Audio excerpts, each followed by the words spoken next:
Hi hello friends, എല്ലാ കൂട്ടുകാർക്കും നാളത്തെ എപ്പിസോഡ് റിവ്യൂയിലേക്ക് സ്വാഗതം. അങ്ങനെ നാളത്തെ എപ്പിസോഡ് ഓൾറെഡി ഞാൻ പറഞ്ഞിട്ടുണ്ടായിരുന്നു. നമ്മുടെ ശ്രുതിയുടെയും ഷ്യാമിന്റെയും വിവാഹ നിശ്ചയമാണ് നാളത്തെ എപ്പിസോഡിൽ പണം. നാളത്തെ എപ്പിസോഡ് ഫുൾ അത് തന്നെയായി കാണിക്കുന്നുണ്ടാവാം.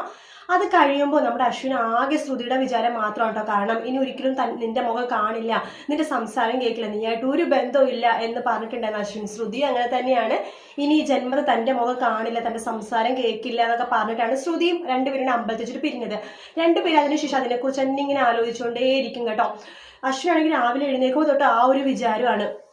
അതിനുശേഷമാണെങ്കിൽ ശ്രുതി രാവിലെ എഴുന്നേൽക്കുമ്പോൾ പ്രീതി ചോദിക്കേണ്ട, ശ്രുതി എന്നിട്ട് നീ അശ്വിൻ്റെ വീട്ടിലെ ജോലിക്ക് പോകുന്നില്ലല്ലോ എന്ന് പറയുമ്പോൾ, ഇല്ല ഞാൻ പോകുന്നില്ല ചേച്ചി, എന്ത് പറ്റിയെന്ന് ചോദിക്കുമ്പോൾ, അല്ല നീ ആ ജോലിക്ക് പോകുന്നുണ്ട് എന്തൊക്കെ പറയാൻ, ഇവിടുത്തെ ചെലവും കാര്യങ്ങളും അച്ഛൻ്റെ ചികിത്സയും കാര്യങ്ങളൊക്കെ കഴിഞ്ഞു പോകായിരുന്നു, സാലറി ഉണ്ടായിരുന്നല്ലോ, ഇനിയിപ്പോൾ ജോലി ഇല്ലാത്തതുകൊണ്ട് ഇപ്പം നമ്മൾ എന്ത് ചെയ്യും മോളെ എന്ന് പ്രീതി ചോദിക്കുമ്പോൾ നമ്മുടെ ശ്രുതി പറയണ്ട്, അത് ഓർത്ത് ചേച്ചി വിഷമിക്കേണ്ട ചേച്ചി, അതിനുള്ള മാർഗ്ഗങ്ങളൊക്കെ ഞാൻ കണ്ടുപിടിച്ചിട്ടുണ്ട്.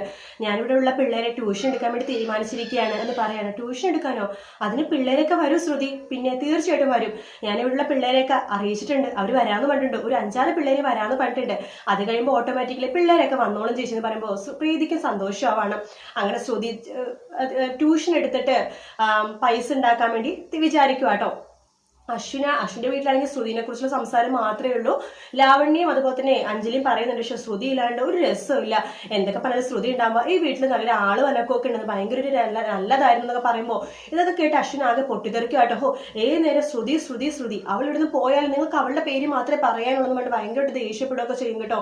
അങ്ങനെ നമ്മുടെ അഞ്ജലിയും അതുപോലെ തന്നെ ലാവണ്യയും കൂടി ഒരു മുത്തശ്ശിയും കൂടി ഒത്തുചേർന്നിട്ട് ഒരു പ്ലാൻ ഉണ്ടാക്കുവാണ് ശ്രുതിനെ വീണ്ടും അവിടെ കൊണ്ടുവരാൻ വേണ്ടിയിട്ട് കേട്ടോ. അങ്ങനെ അഞ്ജലി ശ്രുതിയുടെ വീട്ടിലേക്ക് വിളിക്കുവാണ്. ശ്രുതി ഫോൺ എടുക്കുന്നുണ്ട്. എന്താ അഞ്ജലി മാഡം ചോദിക്കുമ്പോൾ, ശ്രുതി നീ എത്രയും പെട്ടെന്ന് വന്നെ, ഇവിടെ ഭയങ്കര കാര്യങ്ങളൊക്കെ വഷളായി ഇരിക്കുക, എന്താ അഞ്ജലി മാഡം എന്താ സംഭവിച്ചത്, എന്താ പ്രശ്നം എന്ന് ശ്രുതി ചോദിക്കുമ്പോൾ ഫോണിൽ കൂടി അഞ്ജലി പറയണം, അതൊന്നും പറയാൻ പറ്റില്ല, നീ പെട്ടെന്ന് ഇങ്ങോട്ട് വാ എന്ന് പറയുകയാണ്. അങ്ങനെ നമ്മുടെ അഞ്ജലി ഫോൺ കട്ട് ചെയ്യുക കേട്ടോ. എന്നിട്ട് അഞ്ജലിയും അതുപോലെ തന്നെ ലാവണ്യയും നമ്മുടെ മുത്തശ്ശിയും കൂടി ചിരിക്കുവാണ്. കാരണം ശ്രുതിനെ കൊണ്ടുവരാൻ വേണ്ടിയിട്ടുള്ളൊരു അടവാണ് കേട്ടോ അത്.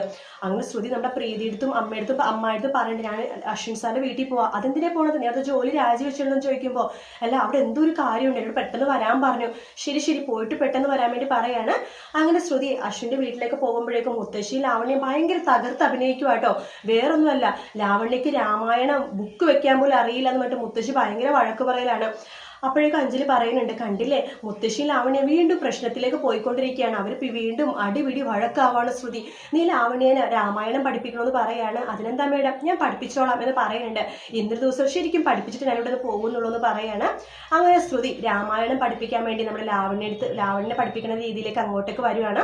അപ്പൊ ലാവണ്യ പറയുന്നുണ്ട്, ശ്രുതി നീ നിശ്ചയം വരെ ഇവിടെ നിന്നൂടെ, എന്റെയും ASന്റെ നിശ്ചയം വരെ നിനക്ക് ഇവിടെ നിന്നൂടെ? ഇല്ല മേഡം, ഞാൻ ഇന്ന് തന്നെ പോകും, മേഡത്തിന്റെ രാമായണത്തിന്റെ കുറച്ച് കാര്യങ്ങളൊക്കെ ഞാൻ പറഞ്ഞുതരാം, നാളെ മുതൽ മേഡം അതുപോലെ ചെയ്താൽ മതി, എന്തെങ്കിലും ഡൗട്ട് ഉണ്ടെങ്കിൽ എന്നെ ഫോൺ വിളിച്ച് പറഞ്ഞാൽ മതി, ഞാൻ പറഞ്ഞു തന്നോളാം എന്ന് പറഞ്ഞു. എന്നാലും ഇവിടെ വരുന്നില്ല മേഡം എന്നൊക്കെ പറയുന്നുണ്ട്. അങ്ങനെ അശ്വിൻ വരുന്ന മുമ്പ് അവിടെ നിന്ന് രക്ഷപ്പെടാൻ വേണ്ടി നോക്കുവാട്ടോ ശ്രുതി. പക്ഷെ അശ്വിൻ വരുമ്പോഴേക്കും ശ്രുതിനെ കാണുന്നുണ്ട്. അവർ വീണ്ടും കാണുന്നൊക്കെ ഉണ്ട്. നല്ല അടിപൊളിയായിട്ടുള്ള ഭാഗങ്ങളൊക്കെ തന്നെയാണ് ഇനി വരാൻ പോകുന്നത്. സൂപ്പർ ഭാഗമാണ്. അപ്പം കുറച്ച് എപ്പിസോഡിന്റെ കുറച്ച് ഭാഗം മാത്രമേ പറഞ്ഞുള്ളൂ. വീഡിയോ ഇഷ്ടപ്പെട്ടെങ്കിൽ ലൈക്ക് ചെയ്യുക, സബ്സ്ക്രൈബ് ചെയ്യുക, കമന്റ് ചെയ്യുക. മറ്റൊരു വീഡിയോ ആയിട്ട് നാളെ രാവിലെ കാണാം. Good night, take care, bye bye.